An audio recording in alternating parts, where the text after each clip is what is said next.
औज़ुबिल्लाहिमिनश्शैतानिर्रजीम बिस्मिल्लाहिर्रहमानिर्रहीम। अस्सलाम वालेकुम नाज़रीन, प्रोग्राम हालात हाज़रा में मैं हूँ आपका मेज़बान सुहेल मुग़ल। हमारे साथ मौजूद हैं आज़ाद कश्मीर के सीनियर तजियाकार जनाब जावेद इकबाल हाशमी। नाज़रीन, हमने गुज़श्ता प्रोग्राम में वज़ीर-ए-आज़म आज़ाद कश्मीर के ख़िलाफ़ अदम एतमाद के हवाले से बात की थी। आज हम उसी तनाज़ुर में मुख्तलिफ़ अमूर पर बात करेंगे कि पीपल्स पार्टी अपना वज़ारत उज़्मा का उम्मीदवार लाने के लिए सरगर्म है। हम उस पर बात करेंगे। इस हवाले से मुस्लिम लीग नून का क्या होमवर्क है, हम इस पर बात करेंगे। हम इस पर भी बात करेंगे कि वज़ीर-ए-आज़म आज़ाद कश्मीर के जो करीबी सियासी रुफ़का हैं उनको क्या मशवरा दे रहे हैं, हम इस पर भी बात करेंगे। सबसे पहले जनाब जावेद इकबाल हाशमी साहब, आप बताइएगा, आपने ही ये इंकशाफ किया है कि पीपल्स पार्टी वज़ीर-ए-आज़म आज़ाद कश्मीर के ख़िलाफ़ जो अदम एतमाद की तहरीक है उसमें अपना उम्मीदवार लाने की वो कोशिश कर रही है, और आपने नाम भी बता दिया था कि साबिक़ वज़ीर-ए-आज़म हाजी मोहम्मद याकूब जो है नए सक्सेसर होंगे, नए वज़ीर-ए-आज़म वो है मुतवक्का हैं। तो ये बताइएगा कि इस हवाले से मुस्लिम लीग नून का जो होमवर्क है वो कहीं नज़र नहीं आता। एक दूसरा ये बताइएगा कि वज़ीर-ए-आज़म आज़ाद कश्मीर के जो बहुत करीबी सियासी रुफ़का हैं वो उनको क्या मशवरा दे रहे हैं, क्या प्राइम मिनिस्टर मुख्तलिफ ऑप्शन पे गौर कर रहे हैं, असम्बली तोड़ने के ऑप्शन पे गौर कर रहे हैं, या इस बुरान से निकलने के लिए कोई और कोशिश कर रहे हैं? बिस्मिल्लाहिर्रहमानिर्रहीम। बहुत शुक्रिया सोहेल साहब। आज़ाद कश्मीर में इस वक्त जो सियासी हलचल है ये रोज़ाना की बुनियाद पर यार इसमें तेज़ी आ रही है, और गुज़श्ता 24 घंटे 48 घंटे के अंदर जो है ना ये बात बहुत मैच्योर हो चुकी है जी कि आज़ाद कश्मीर में कुछ होने वाला है, सियासी मंजरनामे पर कुछ होने वाला है। चूँकि साबिक़ वज़ीर-ए-आज़म सरदार याकूब खान साहब चौधरी रियाज़ फैसलाबाद वाले जो हैं पीपल्स पार्टी के रहनुमा, उनके हमरा कराची गए थे और वो तस्वीरें भी वायरल हो चुकी हैं। वहाँ उनकी मुलाकात हो चुकी है मोहतरमा फरियाल तालपुर साहिबा से, और उसमें मज़ीद डेवलपमेंट ये है कि पीपल्स पार्टी के सेक्रेटरी जनरल फैसल राठौर साहब भी जो है वो कराची पहुँचे हैं और उनकी भी वहाँ मुलाकात हुई है, और मुश्तरका तस्वीर जो है वो जारी की गई है मीडिया के लिए। ये इस बात की तस्दीक है जी कि चौधरी रियाज साहब ने जो काम किया है वो काम अपने की एक प्लान लेकर कराची गए हैं, और उनको इस प्लान उनको की डिस्कशन हुई है, इस पर मशावरत हुई है। पीपल्स पार्टी की क़यादत, चूँकि मोहतरमा फरियाल तालपुर आज़ाद कश्मीर के हवाले से हातमी अथॉरिटी हैं, उन्होंने ही फैसला करना है, जो फैसला वो करेंगे वही हतमी होगा। और फैसल राठौर साहब को बुलाकर उनको इस मुशावरत में शामिल करने का मतलब ही यही है जी कि पीपल्स पार्टी की क़यादत इस मामले में बहुत संजीदा है। अब सवाल यह है कि वज़ीर-ए-आज़म आज़ाद कश्मीर चौधरी अनवार उल हक साहब मौजूदा सूरत से कैसे निकल सकते हैं। उनके पास बेशुमार ऑप्शन हैं, अभी वो बंद गली में नहीं गए। बेशक उनके जो काबिल एतमाद जो साथी वज़रा हैं वो उनका साथ छोड़ चुके हैं अमलन, बज़ाहिर वो उनके साथ बैठते हैं, उनकी एक्टिविटी में शामिल होते हैं, हर जगह उनके साथ जाते हैं, लेकिन अंदर से वो उनको छोड़ चुके हैं। ये सियासी लोगों की हिकमत अमली होती है कि वो अगले बंदे को पता ना चलने दें, एतमाद का यकीन दिलाते रहें, और आखिरी वक्त पर जो है उनको अपनी मंजिल की तरफ रवाना हो जाए। अभी ये सूरत हाल है कि वज़ीर-ए-आज़म साहब अगर चाहें तो पीपल्स पार्टी में अपने साथी समेत अगर कोई उनके साथ है तो पीपल्स पार्टी में शामिल होने का ऐलान कर सकते हैं, ये एक ऑप्शन है। दूसरा ऑप्शन उनके पास ये है कि वो मुस्लिम लीग नून को इत्मीनान में लें, उनको साथ रखें, और अपने जो ग्रुप है तहरीक इंसाफ का उसके साथ मिलकर अपनी वज़ारत उसमें कायम रखें, जारी रखें, या फिर तहरीक इंसाफ के सारे लोगों को इकट्ठा करके अपनी वज़ारत उज़्मा बचाने की कोशिश करें। अब पाकिस्तान में जो इस्लामाबाद में जो हालात बदल चुके हैं वो इस बात की इजाज़त नहीं देते कि चौधरी अनवार उल हक साहब मज़ीद अपना इक़्तिदार जो है वो जारी रख सके, क्योंकि जो हालात जो एक्टिविटी एक साल के दौरान हुई है, जो कुछ आज़ाद कश्मीर के अंदर जो वाक़यात रुनुमा हुए हैं, वो वाक़यात जो है ना उनका तकाजा है कि इस वक्त आज़ाद कश्मीर में फौरी तौर पर इन तब्दीली करके एक ऐसी हुकूमत कायम की जाए जिसकी बुनियाद एक सियासी जमात पर हो, जिसके पीछे एक सियासी जमात की कुव्वत हो, जिसके पीछे एक सियासी जमात के कारकुन हो, जो सियासी जमात का बयानिया लेकर आगे चलें। तो चूँकि अनवार उल हक साहब के पीछे कोई सियासी जमात नहीं है, वो इत्तेहादी हुकूमत के वज़ीर-ए-आज़म है, और कोई सियासी जमात उनके बयानिए की जो है ना वो तायद हमायत नहीं कर रही। वज़ीर-ए-आज़म साहब अकेले अपने बयानियों को लेकर चल रहे हैं। तो ये बात जो है ना उनके बयानिए को सियासी जमात की मौजूदगी न होने की वजह से पब्लिक में पजीराई नहीं मिल रही। चलिए आशमी साहब ये बताइएगा कि पीपल्स पार्टी के अंदर 4 लोग मजबूत वज़ारत उज़्मा के उम्मीदवार थे, क्या बाकी जो 3 उम्मीदवार हैं वो हाजी यकूब पे मुतफिक हो गए हैं? ये जो चौधरी रियाज साहब हैं उनमें ये सलाहियत है कि वो लोगों को एक नुक्ते पर मुतफिक कर सकते हैं और उन्होंने इन सबको बिठाकर एक एक के साथ मीटिंग करके उनको ज़मीनी हक़ाइक़ बताएं। और चूँकि वो इनफरादी तौर पर भी बहुत सारे मेम्बरान असम्बली से मिले हैं और इनफरादी तौर पर हर मेम्बर असम्बली ने अपनी जो असल ख्वाहिश है वो बता दी, अपनी ये बात भी बता दी कि वो उनको कौन सा उम्मीदवार पसंद है। तो हाजी यकूब साहब जो है ना वो इसलिए सबको काबिल कबूल हैं कि हाजी साहब वो बेज़र्र आदमी हैं और उनका तल्लुक़ पुंछ से है। और माजी में जब वो वज़ीर-ए-आज़म थे तो उनको सारे वज़रा उनके साथ बहुत ही स्मूथ थे, कंफर्टेबल रहे। तो चूँकि हाजी यकूब साहब का कोई बड़ा सियासी एजेंडा नहीं होता, वो सबको साथ लेकर चलने की सलाहियत रखते हैं। वो साहिब सरवत और साहिब बसीरत सियासी शख्सियत हैं, वो इंतहाई सादगी उनके शख्सियत में है और वो गरीब परवर हैं। और जो मामलात सियासी कारकुनों के होते हैं वो सबको अच्छी तरीके से जानते हैं, समझते हैं और एक गरीब आदमी का दर्द भी रखते हैं, उनके दिल में है। तो ये सारी चीज़ें जो है ना हाजी यकूब साहब को बाकी लोगों से मुनफरिद करती हैं। यहाँ पाकिस्तान पीपल्स पार्टी में कुछ लोग पैसे की बुनियाद पर आगे आना चाहते थे, कुछ लोग बरादरी की बुनियाद पर आगे आना चाहते थे और कुछ पीपल्स पार्टी की मरकजी क़यादत के साथ ज़ाती तल्लुक़ की बुनियाद पर आगे आना चाहते थे। लेकिन जो ज़मीनी हकीकत थी वो यही है जी कि हाजी यकूब साहब सबसे बेहतरीन थे, क्योंकि उनका तल्लुक़ पुंछ से है। और इस वक्त जो है ना पुंछ के अंदर जो हालात हैं वहाँ ज़रूरी है जी कि वज़ारत उज़्मा या सदर का मनसब जो है ना वो पुंछ में हो, ताकि लोगों के अंदर जो एहसास महरूमी है पुंछ के लोगों के अंदर वो ख़त्म हो। पुंछ के अंदर मज़ामत है, नाराज़गी है और गुस्सा है, और गुस्से को दूर करने के लिए जो है ना ये बेहतरीन अमल सियासी कार्ड खेला जा सकता है। अच्छा ये बताइएगा हाशमी साहब, आप क्या समझते हैं, क्या इतलात हैं आपके पास इस सारे सिनेरियो में मुस्लिम लीग अपना जानदार किरदार अदा करेगी या वो खामोशी की रिदा ओढ़े इस तरह देखती रहेगी? मुस्लिम लीग नून के अंदर 2 तरह की तकसीम है। एक वो तबका है जो असम्बली के अंदर है जिसको पार्लिमानी पार्टी कहते हैं, और दूसरी वो जो मुस्लिम लीग नून की तंजीम है। जो मुस्लिम लीग की जो तंजीम है वो असम्बली के अंदर नहीं है, बाहर है। तंजीम में से सिर्फ सदर शाह गुलाम कादर साहब जो है ना वो MLA हैं, बाकी लोग सारे बाहर हैं। और जो बाहर जिनकी तंजीम है वो बहुत मजबूत और ताकतवर है, सारे सियासी लोग हैं और पुराने तजर्बाकार लोग हैं।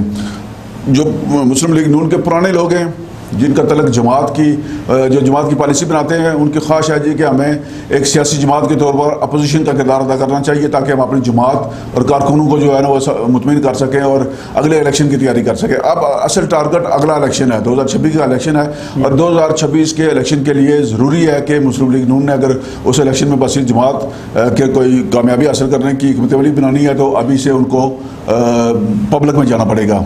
चूँकि ये जो तहरीक चली है पीछे जॉइंट अवामी एक्शन कमेटी की, उसमें सबसे ज़्यादा नुकसान जो है वो मुस्लिम लीग नून को पहुंचा है। चूँकि मुस्लिम लीग नून से वाबस्ता जो ताजर तबका है वो तहरीक की तरफ मुंतकिल हो गया है। अब मुस्लिम लीग नून के पास वो ताकत बाकी नहीं बची है। इन्हें अवाम में अपनी जो फुटिंग है, अवाम के अंदर अपनी मौजूदगी साबित करने के लिए अपोजिशन में बैठना पड़ेगा। अपोजिशन में बैठ कर आप अवाम की बात आसानी से कर सकते हैं। हुकूमत में बैठ कर आपके लिए अवाम के साथ चलना, अवाम के हकूक़ की बात करना ज़रा मुश्किल होता है, क्योंकि हुकूमत की अपनी पॉलिसियाँ होती है। हुकूमत की पॉलिसी जो है वो अपोजिशन में बैठकर उस पर तनकीद की जा सकती है, आप शोर शराबा भी कर सकते हैं, हुकूमत पर तनकीद भी कर सकते हैं और लोगों के अंदर ये बात जो है ना ये तासर पैदा करने की कोशिश कर सकते हैं जी कि हम आपके हकूक़ की आवाज़ उठा रहे हैं असम्बली के अंदर। हाशमी साहब ये बताइएगा कि अगर वज़ीर-ए-आज़म आज़ाद कश्मीर चौधरी इनवार उल हक इस सियासी बुरान से नहीं निकल पाते तो वो असम्बली तोड़ने का ऑप्शन इस्तेमाल करेंगे? बहुत अहमियत का अमल सवाल है आपका। असम्बली तोड़ने का ऑप्शन हमेशा से मौजूद रहा है और वज़ीर-ए-आज़म के पास ये अख्तियार भी है कि वो असम्बली तहलील करने की जो तहरीक है वो सदर आज़ाद कश्मीर को अरसाल करें। उसके लिए ये साबित करना पड़ेगा जी कि ऐसे हालात हैं जिनकी बुनियाद पर असम्बली आगे नहीं बढ़ सकती, नहीं काम नहीं कर सकती, तो इसको तहलील करके नया मैंडेट हासिल करने के लिए आप अवाम के पास जाएँ। उसमें फ़ायदा सिर्फ इतना है कि आम इंतखाबात तक चौधरी उमर साहब जो है वो वज़ीर-ए-आज़म रह सकते हैं, 3 माह उनको मिल सकते हैं, 3 माह मिल सकते हैं। लेकिन असम्बली तोड़ने की जो रवायत है वो माजी में सिर्फ मुमताज़ राठौर साहब ने असम्बली तोड़ी थी और वो उसके बाद सारी ज़िंदगी जो है ना याद जब तक वो जिंदा रहे वो पछताते रहे, हर जगह इसके बात का इजहार करते थे कि उनके से बहुत बड़ी गलती हुई। कोई जमहूरी आदमी, कोई सियासी आदमी असम्बली तोड़ने की जो है ना वो गलती नहीं कर सकता। और मैं समझता हूँ जो चौधरी इनवार उल हक साहब हैं ये सियासी तौर पर इस कदर सलाहियत रखते हैं कि वो ये फैसला करने में उजलत का मुजाहरा नहीं करेंगे। असम्बली तोड़ने वाला ऑप्शन अभी वो इस्तेमाल नहीं करेंगे, बल्कि वो सब उनके पास जो है ना सबसे बाइज्जत और बावकार ऑप्शन जो है वो इस्तीफ़ा देने का है। और इस्तीफ़ा देने के लिए वो इस बात का बरमला इज़हार भी करते आए हैं, चूँकि उनके साथ कोई जमात नहीं है, कोई धड़ा नहीं है, कोई ग्रुप नहीं है। वो तहरीक इंसाफ के टिकट पर इलेक्शन लड़कर आए थे। उन्होंने इमरान खान के साथ ऐद किया था साथ निभाने का, वो उन्होंने ऐद तोड़ा और फिर वज़ीर-ए-आज़म बनने के लिए उन्होंने सारे असूल तोड़ दिए। अब जो है ना वो अपनी जो है ना वो उस सियासी दाग जोड़ के दामन पर लग चुका है, वो धोने के लिए जो है ना वो इस्तीफ़ा दे सकते हैं। वैसे माजी में अगर इनकी जो रवायत देखें तो ये किसी भी सियासी जमात में मुस्तकिलन नहीं रहे हैं। इनका जो माजी है वो बस सियासी हवाले से जो है ना वो कोई इतना बाइज्जत और बावकार और नहीं है। कोई ऐसा आप नहीं कह सकते कि इन्होंने करैक्टर का मुजाहरा किया सियासी तौर पर। सियासत में जब ये आए थे 1990 में, तो उस वक्त इनके वालिद साहब जो हैं वो पाकिस्तान पीपल्स पार्टी में थे। इनके वालिद साहब सीनियर वज़ीर बने थे और ये उस वक्त जो है ना वो महकमा खुराक में एडाक DFC तैनात हुए थे। उस वक्त इनका कोई सियासी किरदार नहीं था। बैरिस्टर सुल्तान महमूद चौधरी ने इनको 1996 में जब वो वज़ीर-ए-आज़म बने तो ज़िला कौंसल बिम्बर का इनको एडमिनिस्ट्रेटर बनाया था। उस वक्त इनके सियासी तौर पर जो है ना वो मंजर आम पर आए थे। बस इस एडमिनिस्ट्रेटर ज़िला कौंसल बिम्बर इन्होंने अपने काम को आगे बढ़ाया, मुतारफ़ हुए और उसके बाद फिर ये बैरिस्टर सुल्तान साहब की जो जमात थी पीपल्स मुस्लिम लीग उसमें शामिल हुए। उसको एक इलेक्शन उसके प्लेटफार्म से लड़ा, बाद में फिर पीपल्स पार्टी की तरफ चले गए। पीपल्स पार्टी के साथ भी वफा नहीं की, आज़ाद इलेक्शन लड़ा, फिर एक इलेक्शन पीपल्स पार्टी के टिकट पर भी लड़ा, लेकिन वो कामयाब नहीं हुए। अब जो है वो तहरीक इंसाफ में चले गए और अब ये कोई उनकी हतमी मंजिल नहीं है। अब अगर आगे इनको कोई ऑप्शन मिलता है पीपल्स पार्टी में, मुस्लिम लीग नून में या किसी भी और जमात में जो आज़ाद कश्मीर में इनकी कामयाबी की ज़मानत बन सकती है, तो ये उसमें जाने के लिए तैयार है। अब ये बताइएगा कि वज़ीर-ए-आज़म आज़ाद कश्मीर का ये कहना है कि एक तो उन्हें इक़्तिदार से चिपने रहने का कोई ख्वाहिश नहीं है और उनका यह भी कहना है कि उन्होंने 90% जो है वो स्टेटस को तोड़ दिया है। उनका यह भी कहना है कि उन्होंने माफिया के ख़िलाफ़ जंग लड़ी है और उनके ये इक़दाम कि उन्होंने कफ़ायत शारी को अडॉप्ट किया है, सोशल प्रोटेक्शन एक्ट भी एक उनका कारनामा है, उन्होंने सरकारी मुलाजमीन को भी काम पर लगाया है और दीगर ऐसे इक़दाम हैं जिस पे अवाम जो है, आम आदमी जो है उस पर इत्मीनान का इज़हार कर रहा है। क्या कहते हैं आप? एक सवाल पे 5-6 सवाल हैं। अब मैं इसको जवाब देने की कोशिश करता हूँ। सबसे पहली बात यह है कि वो जो स्टेटस को तोड़ने की बात कर रहे हैं उसमें कोई हकीकत नहीं है। कौन सा स्टेटस को था जिसको इन्होंने तोड़ा? वो एक साजिश के ज़रिए वज़ीर-ए-आज़म बने रात की तारीकी में, तो इसको ये स्टेटस को मैं मानता हूँ कि ये स्टेटस को उन्होंने तोड़ा है कि रात की तारीकी में। ये रवायत नहीं थी माजी में, ये नई रवायत इन्होंने कायम की रात 1:30 बजे साजिश के ज़रिए अपने ही साथियों के। ये साजिश है, सलाहियत है उनकी। ये सलाहियत नहीं, ये साजिश है। सलाहियत हो तो दिन की रोशनी में पता काम करता है ना, रात की तारीकी में साजिश नहीं करता। 2 घंटे पहले 3 घंटे पहले ये कह रहे थे जी कि मेरे साथ कोई MLA नहीं है, मैं वज़ीर-ए-आज़म नहीं बन सकता। और अचानक क्या हुआ कि 48 वोट इनको मिल गए और 15 मिनट के अंदर प्रोसेस मुकम्मल हो गया। इसलिए जो बात ये करते हैं इस तरह की, वो हकीकत के बिल्कुल बरक्स है। ये दावा इनका बिल्कुल खिलाफ हक़ाइक़ है। दूसरी बात जो उन्होंने माफियाज़ की है, तो ये उस पर पहले भी हम बात कर चुके हैं। बार बार माफियाज़ की बात करना मुनासिब नहीं लगता, चूँकि माफिया के ज़रिए ही ये इक़्तिदार में हैं। इनका इक़्तिदार चलाने में, बचाने में और यहाँ तक बचाने में माफिया का ही किरदार है। अब माफिया जब इनके से हट जाएगी तो फिर ये अपना इक़्तिदार बचा लें। इसका मतलब ये है कि इन्होंने इक़्तिदार माफिया के ज़रिए हासिल किया और माफिया के ज़रिए ही चलाया। ये माफिया को कभी भी उससे बाहर नहीं निकल सकते, इसलिए कि इनका अपना तल्लुक़ भी बहुत सारे माफियाज़ के साथ है। एक माफिया नहीं, बहुत सारे माफियाज़ की ये सरपरस्ती करते रहे। अगर बिम्बर में जाएं आप तो बिम्बर की जो मुकामी सियासत है, आपको इक़दामात पे बात करें तो बिम्बर की मुकामी सियासत का तजिया करें तो आपको असल हकीकत पता चले जी कि ये इनके असर रूप क्या है। जो इक़दामात हैं इनके, एक इक़दाम इनका कि बायोमेट्रिक सिस्टम नस्ब करके सरकारी मुलाजमीन जो है उनको हाजिरी का पाबंद बनाया है। तो ये बार बार आप इसको ठीक मेरी ज़ुबान से कहलवाना चाहते हैं। बात यह है कि सरकारी मुलाजिम जो कभी ख़जाने से तनख्वाह लेता है उसको काम करना चाहिए। ये इस बात की कौन नफ़ी करता है? पहले क्यों नहीं करते थे भाई?